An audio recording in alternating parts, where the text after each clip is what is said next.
area, but still give us a little secret right away. What's your secret for changing things that aren't working and doing it well? Oh goodness. Well, that was kind of loaded, Mike. Um, I don't have a secret. I think the number one thing I would say is that recognizing that most people, if not everyone, resists change to begin with, naturally is a good place to start. That way, when change is necessary, which we all know that there are many times it is, you can build that consensus toward change instead of surprising people with it. Maybe that's more of a challenge I face than a secret to success, but that's my input.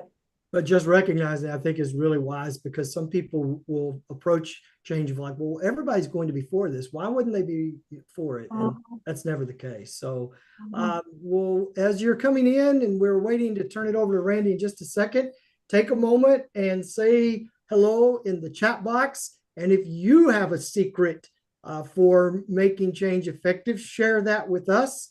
We'd love to see it. And we want to welcome you. And we're glad that you're here. Lisa has posted the handout for the book briefing in the chat, and she'll do that again for us all in just a moment. But if you don't have it, you can grab it there. We want to bring in Randy. Randy, thank you so much for joining us. I always look forward to these webinars because you pull out of these books some great stuff, and we're looking forward to it. So thanks for being here, and we want to turn it over to you and let you share with us. Mike, keep your picture on for a minute. Do me a favor and wave if you can hear me okay. All right, good. Thanks, Mike Mowry and Krista, and welcome to everybody to the webinar this month. And the book is Reset, How to Change What's Not Working, and it is by Dan Heath. And let me say a few words about Chip and Dan Heath. They wrote a number of books together. Maybe their most famous one is Over My Shoulder, Made to Stick on Communication. It's a terrific book.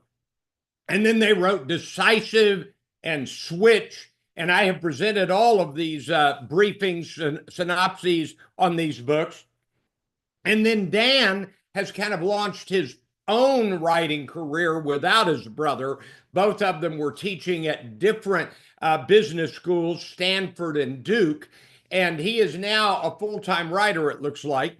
And he wrote a book called Upstream, which I think is one of the most important books I have ever read and presented. It's about how to get ready for problems before they arrive.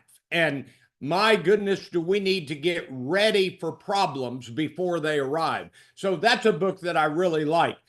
Reset, this new book, it just came out recently. I presented it for the first time about a month ago. Reset is a terrific book on how to change what's not working. For those of you who like to keep reading lists going, let me give you another book to write down. So write down this title, Move Fast and Fix Things by Karen Frey, F-R-E-I, and a co-author. I'm sorry, I forget the co-author's name. And it is a book that literally gives you a 5-day plan on how to fix a problem. And it's remarkable. And I presented that recently. And so if you were to read that book along with this handout carefully, you might get better at finding a problem that you need to fix, which is the definition of change. You've got to find something that needs to be fixed, and then you need to change it. And so that's my reading assignment for the day, is reread this handout once on your own, and then also read Move Fast and Fix Things. Okay, Reset, How to Change What's Not Working. Now, I like people to write things down, and you can do this. Let's see, there's a little white space on the bottom. And so write this phrase down. We need to change some things.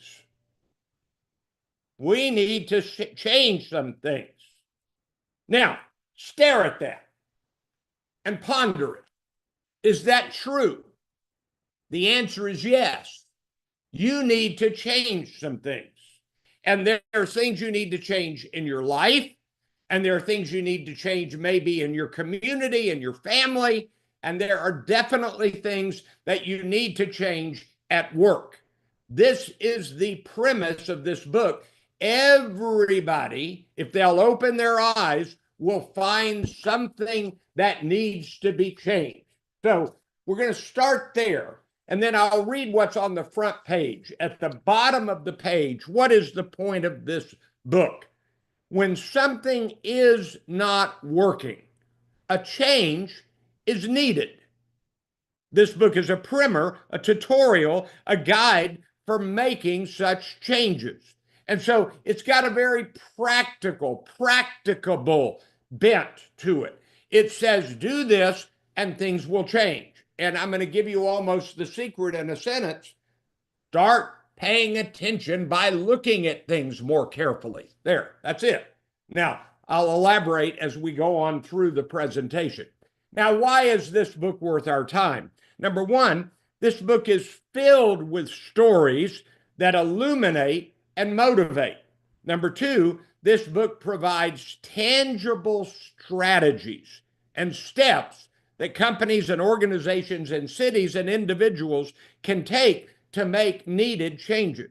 And number three, this book is a page-by-page reminder that there are many things and practices that need to change, and that such change is possible and doable. So that's why this book is worth our time.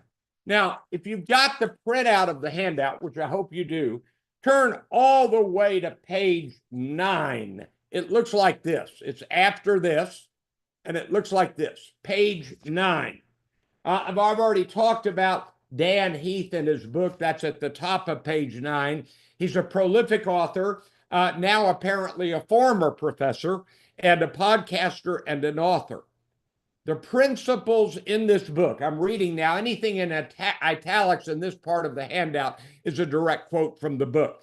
The principles ahead are drawn from 240 interviews from people in countless different industries, and exploration of relevant findings from psychology and other disciplines. So this is a well-researched book. Let's start here.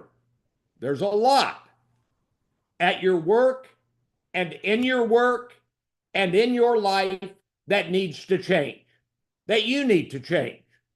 When something is not working, it's foolish to let it keep not working another 5 minutes.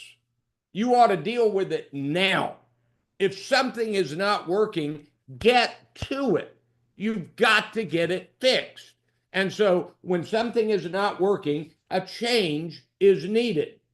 And always remember, people can choose to change. And so the premise is, you've got something to change. There's no reason to keep doing it in a way that is not efficient, successful, helpful, useful. Once you know something needs to change, it ought to be changed now, because there's no value in keeping going with something that needs to be changed. Now, Dan Heath and Chip and Dan Heath together are superior storytellers. They are really terrific. And so I'm going to tell you a bunch of stories from this book. The hospital with a life-threatening delay in the receiving area. And by the way, the book has photographs of the receiving area at this hospital that's full of boxes and things that need to be distributed through the hospital. And then after they made the change, and the receiving area is cleared out every day. In 2016, it took an average of 3 days for packages to get from the receiving area to their destination in the hospital. 3 days. But the wait was sometimes 1 day and sometimes 5 days. It was plan-proof. It was maddening. Sometimes medicines requiring refrigeration would spoil right in the box. This put human lives at risk. And so a guy was brought in, it was his new job, and he challenged the department to reach a new goal, delivering packages within 1 day of arrival. And so he showed them some clips, like a coach reviewing game film. He video recorded people working in the reception room, and he showed them what they were doing. And he said, why don't we just eliminate that step? Why don't you just pick it up once and process it rather than pick it up, put it down, pick it up, put it down, pick it up, put it down? The guy had no idea he'd been doing that. His mantra was, keep the river flowing. And he said, an empty room is a beautiful thing, man. And so what they did was they video recorded everything that happened. They showed the workers, like a football team in a debrief after a game, look at what you did on this play. And they demonstrated how they were taking too long and too many steps. And everybody got into it, and they would cheer when they make progress. And in a pretty short matter of time, they reached their goal of something arriving and being delivered on the same day. Now, the clue in that story is that they looked at what they were doing. They video recorded it so that everybody could see what they were doing, even though they had been in denial before. And everybody was given a chance to say, what can we do to make this better, to fix this problem? The author, Dan Heath, lives near one of the top 3 Chick-fil-A restaurants in the country. So the next item is the faster drive-through at Chick-fil-A. And if you've ever been at a Chick-fil-A in a drive-through, it keeps moving. And what they do is they keep finding ways to keep it moving faster. And so he tells the story. He went and visited with the manager of this Chick-fil-A, interviewed him, talked about what they had done. And among the steps they took, if you go to Taco Bell, if you go to Dairy Queen is terrible at this. If you go to one of those, you just sit in line and wait until the next car finally goes. Well, at Chick-fil-A, they put people out in the drive-through area to take orders as they walk with the car moving forward. They actually put a drone over the drive-through and took video images of where it was slowing down so that people could order to a human being. That sped things up because the squawk box doesn't work real well. And they gave their order to human beings. They were able to pay the human in the drive-through line. And by the time they got to the window, the food was ready. And even though it took as long as some other places, because it kept moving and because they kept talking to the person as they moved, then it felt like a shorter time. And they had a record time in getting multiple dozens of cars through in an hour. So that one was cool. The Shadow a Student Challenge. If you have not figured it out, one of the things this book says is look at how things are being done. That's critical. I mean, don't glance, look. In-depth, time-intensive looking at how things are done.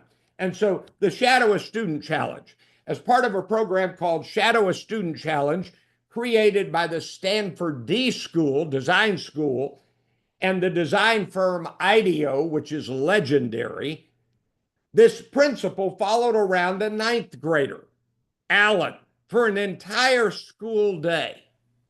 And Alan was not one of the best students. So he was in a remedial class, and she followed him around. Her day with Alan had helped her identify 2 potential leverage points. One, reconsidering the automatic slotting of students into double-length remedial period. She went to the period with him. She watched what happened. It was worthless. It was not good. So she said, get rid of that. And encouraging faculty to be more interactive in their classrooms, because she observed they were not very interactive. So all of that was what she observed, and she made the school experience better and more effective for all students, including Alan, the remedial student.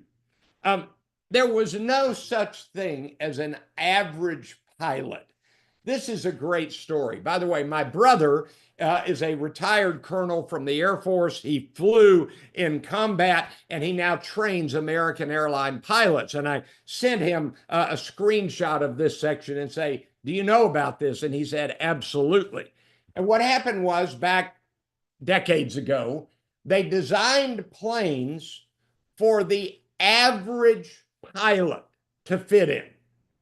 And there was an average size.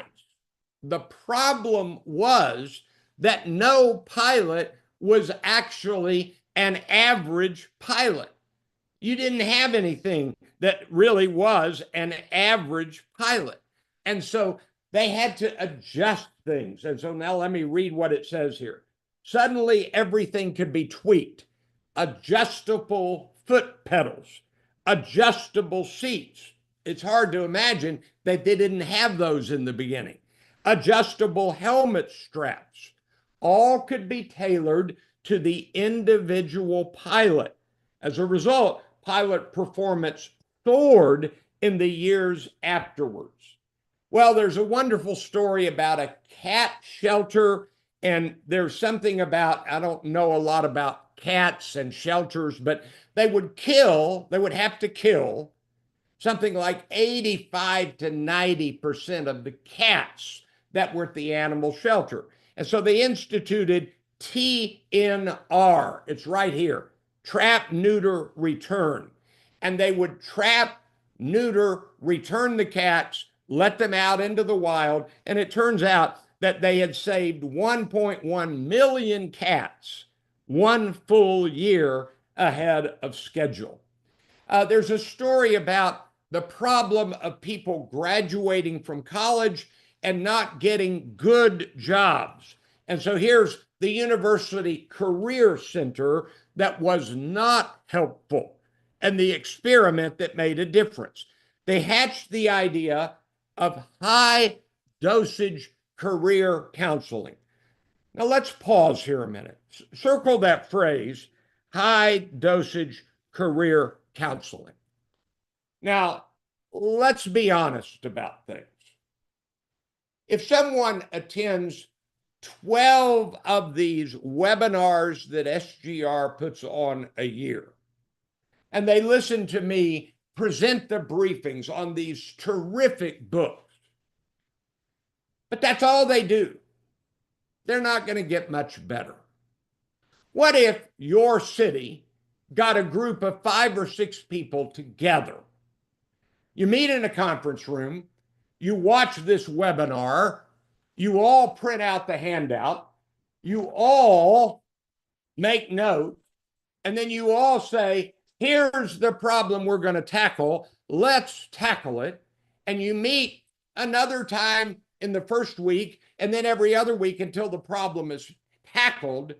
And what I'm really getting at is that one exposure to material doesn't cut it. One career counseling session doesn't cut it. You need high dosage, multiple career counseling. Practically everybody would become more effective at their work if they had a personal coach that they had sessions with on a regular basis. And what they found here was they ballparked it as, I'm reading, 30 hours of one-to-one coaching over a 3-month period, 10 hours a month. That's a lot of coaching. It would be both a higher quantity and higher quality of assistance than students could get from any career office. It was working, and it continued to work. All of his first 30 clients got a better job within a matter of months with a median gain of $11,000 per year. Every single one. That's really a remarkable story. And then this is just a great story from Home Depot. There's a woman, a cashier at Home Depot, and a man is checking out, buying a lot of lumber, an older man. And she asked, "What's your project?" And he paused and he said, "My grandson has died, and I am building his casket." And the woman said, "Pay nothing. Go do your work." Well, the CEO got wind of that story and told everybody at the conference. Let me read here. The man paused. Then he replied that his grandson had passed away and he decided to build the coffin with his own hands. The cashier immediately replied, "Please, sir, don't even think of paying." The man paused, and so I've got it in there twice. So that's what happened. And so there's a problem in humanity.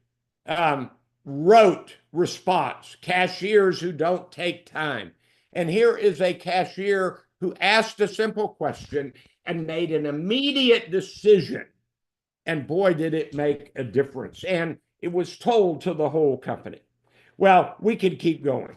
So now let me go further down the page. I won't, I don't know that I'll have time to read everything I wanted to. You get what you designed to get. I'm reading right here. So therefore, every system is perfectly designed to get the results it gets. That's an old, statement of fact. It's a truism, meaning that once you change your aspiration, when you set your sights on different results, the system you had, and therefore the one you have, is wrong by definition, because the system is designed, intentionally or not, to yield the results that you got yesterday.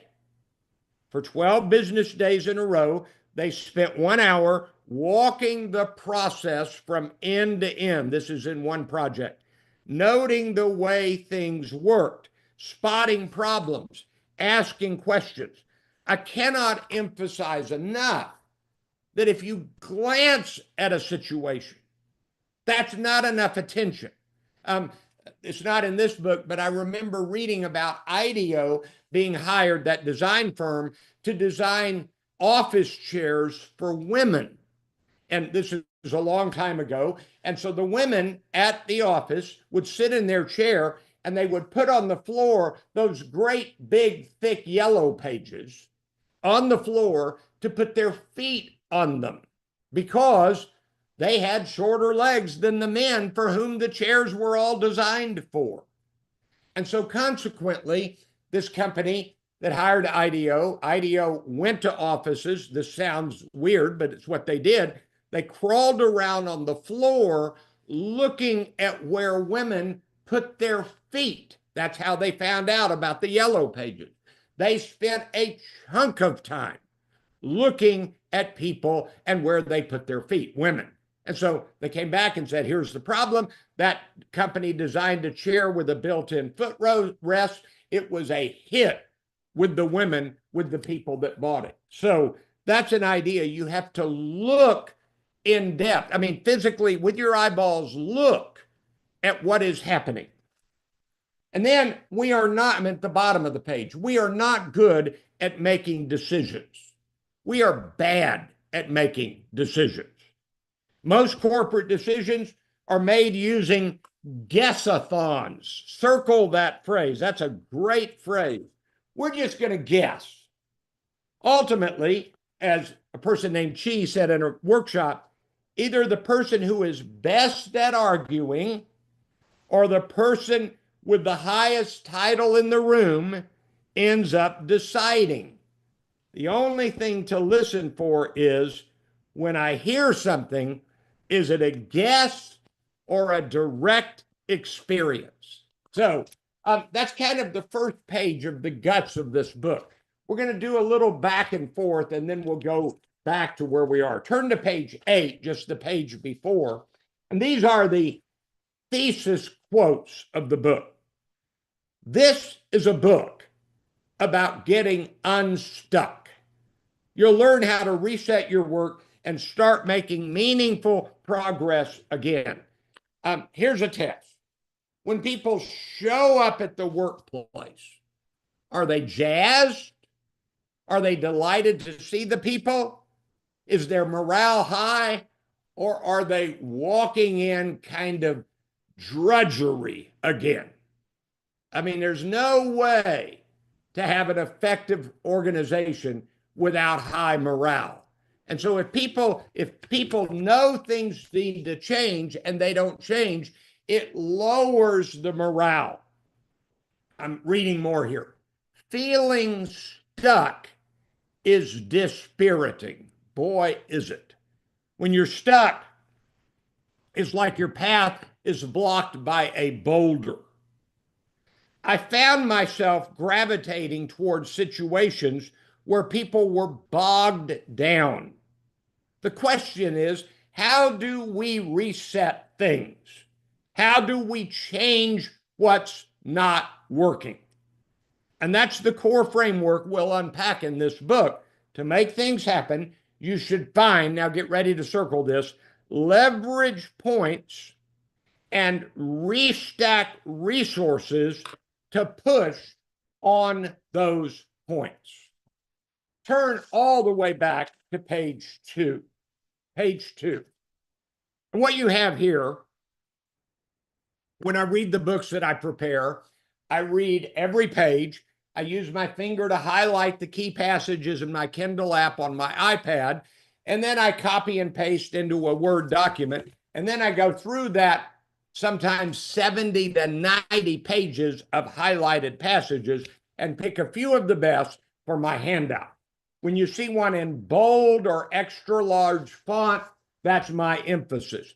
So for those of you who say, I want to read the whole handout, but you really know you won't, then at least read the large font and the bold passages. That will take you to the big ones. And that's my emphasis. If you read the book, you might put it on other passages.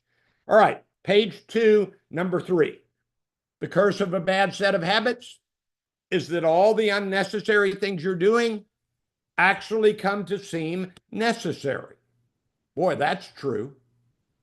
Number 8, ultimately, the payoffs for our exploration ahead are simple but powerful. The relief of shaking off bad habits, the pleasure of experiencing movement where stasis had prevailed, we've stuck, we're going to move, and the sudden snap of agency that comes from reminding yourself, I'm capable of changing this situation. The next quote, what we're looking for are interventions that are both doable and worth doing. Doable meaning that they are possible in the short term, and worth doing because we aspire to move boulders, not pebbles. And so the word agency is really big right now. The book that I just presented at my monthly event called the First Friday Book Synopsis by Reid Hoffman, who co-founded LinkedIn, is called super agency. And what he means by that is that AI makes us super agents. We have an agency of what we can do, and we have a greater tool with artificial intelligence. Number 16, there's no black magic. It's just listening. I'll add, because he adds it throughout the book, it's just watching and looking intently and listening. Turn to page 3. Number 24, think about this. Within the context of your goal, when have you been at your best? And then number 28, by studying bright spots, we can identify the circumstances that allow us to succeed. And if we understand those circumstances, we can replicate them, allowing our success to spread. You can analyze bright spots on any level, bright spots in your own life and a team, among different departments in one organization, across different organizations. And so here's a clue. Find what does work and copy it.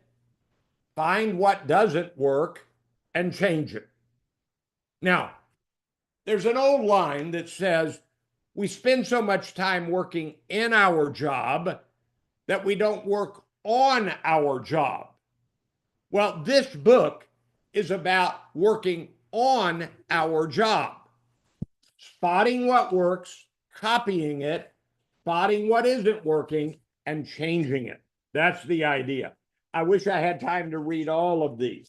Look at page 4, number 40. Number 40 on page 4.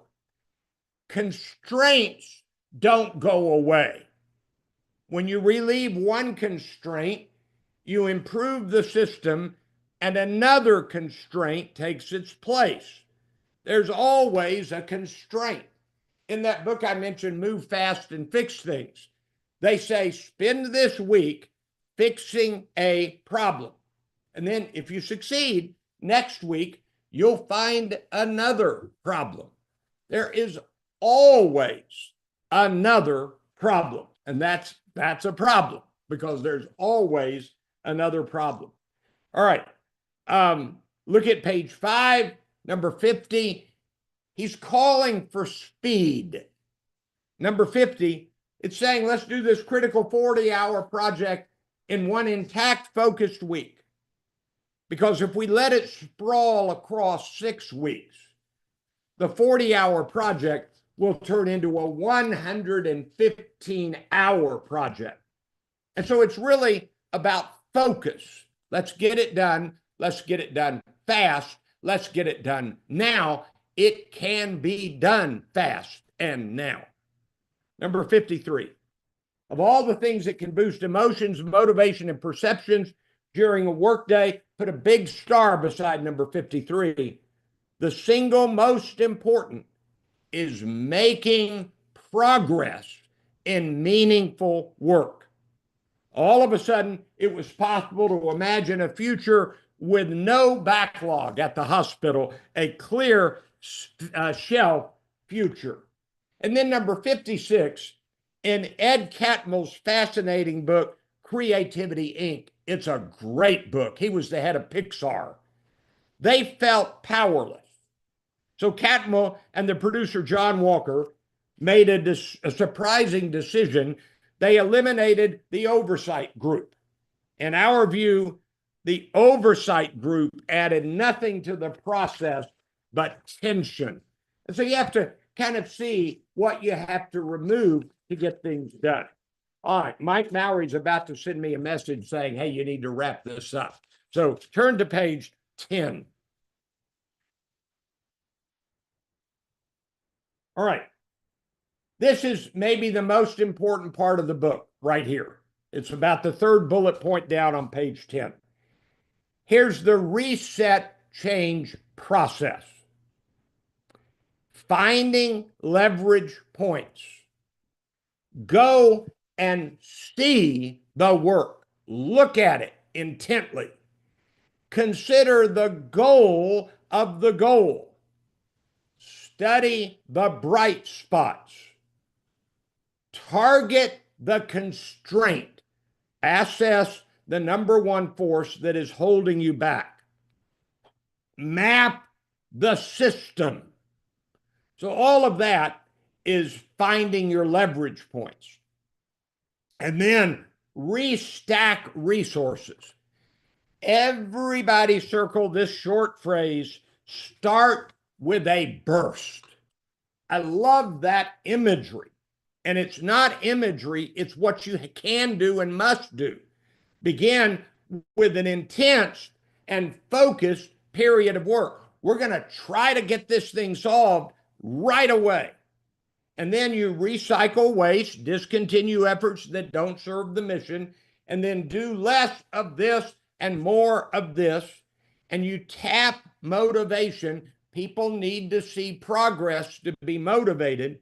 You let people drive the decision-making down, and accelerate learning, get better, faster feedback to guide your work.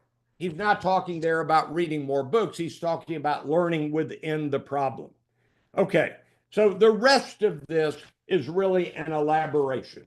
Now, turn to page 11. I've got to talk about Jeff Bezos on decision making. How can we learn to distinguish wise oversight from wasteful oversight?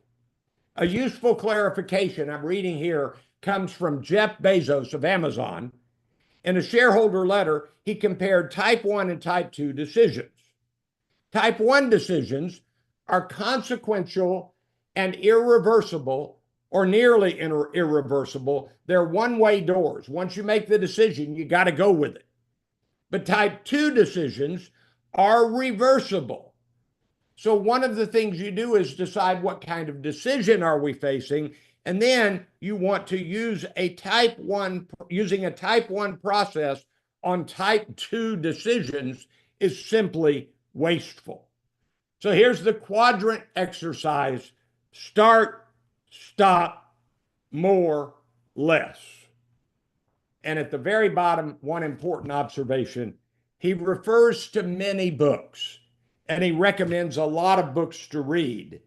The best leaders and thinkers read a lot of books. On the right, 5 lessons and takeaways.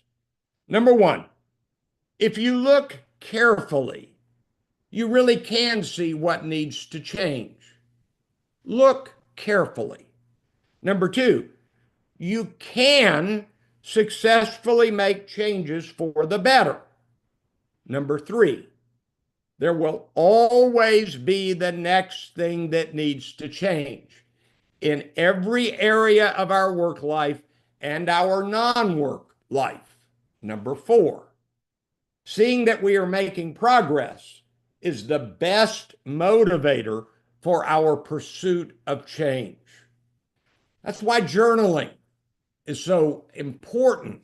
Do some kind of writing and reflecting and record progress and barriers. And number 5, reading stories of successful change helps us believe that our own successful change is possible. Let me end with this. The name of the book, Reset: How to Change What's Not Working. Anybody notice the logo, SGR? Guess what? SGR has to make some changes. The city of Frisco and Dallas and Charlotte and Detroit and Spokane all have some things where they could make some changes for the better. And yes, even Randy Mayu has some change he needs to make for the better. Hope you found this useful. Mike Mallory, back to you. Fantastic, Randy. Thank you so much. You know, I've not read this one, but it's on my list. And as soon as this webinar is over, I think it's going to go onto the I just bought it, and it goes to the top of the list to read. Heath is a great writer, and you did a great job presenting it. You know, one of the things I love is talking about helping people lean into meaningful work. I was in a meeting yesterday, and the assistant city manager of the city of Parkville talked about the fact that people need to be able to have a sense of mastery. They need to do their craft and do it well. Some autonomy, you talked about that, and then purpose, which is just another way of talking about meaning. So thank you so much. Krissa, any thoughts on this book as you were listening to Randy? You know, for me, Mike, I think it's so great to be reminded that no matter how much we change, there's always a need for change, and that there's always going to be constraints. Because I think what I find a lot is that, and I'm guilty of this myself, is that instead of making change or even incremental change, we say, oh, that's too difficult, or that could be risky, or that could be hard, you know, that could take too much time, whatever the constraint may be. But I think it's good to remember that that's always that always exists no matter what. Yeah, yeah, for sure. So good. So Randy, thank you so much. And thank you everyone who's been a part of this one. Lisa Shook, to you, thank you so much behind the scenes. Want to remind you, no webinar next Wednesday. It's spring break, but 2 weeks from today, our good friend and colleague Wendell Medford will be with us talking about how you can meet your staffing needs through fractionalized employees and really save money for your city or county or organization. So hope you'll join us. Mike, Have one more thing. Rest of your week. Yes, Randy. Yeah, one more thing. Next month, the webinar book briefing is The Culture Code. And I need to alert all of you that Mike Mowery thinks that's one of the greatest books in the history of books. So I'm going to feel extra pressure doing that one. It is one of the best books ever. If you're only going to read in the one book, that might be right near the top. It's great. Randy, you do such a great job with all of these. We appreciate it. Hope everybody has a great rest of your day. We'll see you down the road. Bye, everybody.